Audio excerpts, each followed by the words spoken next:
Marahay na banggi, pinag-ulayan na kan Tourism Infrastructure and Enterprise Zone Authority asin kan gobyerno lokal kan Naga ang pagpapagayon asin pagpreserba kan Mount Isarog Natural Park. Ini matapos aprobaran kan TIEZA ang 350 milyones pesos na pondo para digdi. May report si Joel Sulina. Nagbisita sa Bicol Region asin sa siyudad Dignaga kang nakaliis na simana si Chief Operating Officer asin ang General Manager kang Tourism Infrastructure and Enterprise Zone Authority TIEZA na si Mark Lapid. Asin initagos na nakipag-meeting kay Alcalde Leni Robredo para sa pirang mga importanteng proyekto kang ahensya para sa siyudad.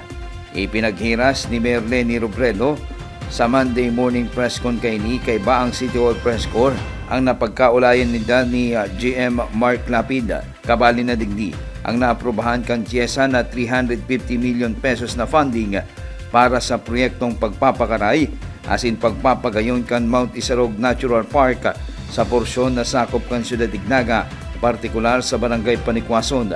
Pinaghiling man ni General Manager Mark Lapid kay ba si Mayor Leni Robredo ang napaunan ng Museo de Nuestra Señora de Peña Francia na nakabase sa Basilica Minore. Sinabi niya during lunch, sabi niya sa ko, is confirmation na mapupondohan na si 350 million si Mount Isarog Natural Park. Tapos sabi niya, pwede tangayang hilingon si museo. Ta pinunan mi ngayon kadto, naghalibag siya sa TIEZA for a while.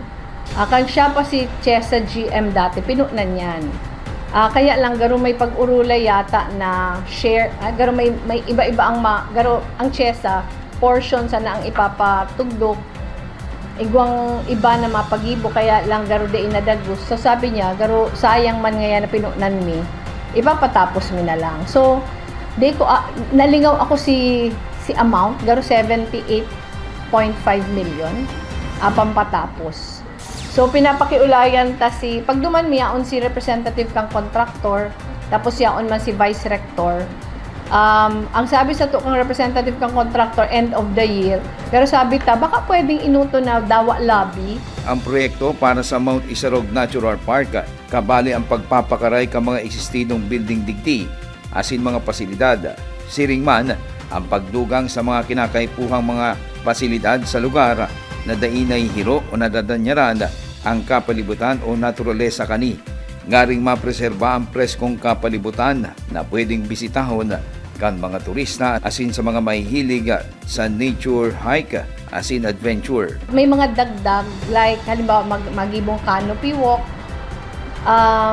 Depende sa may pa kaya si detailed engineering design pero ang suggestion ko kung kaya mag-zipline, may zipline.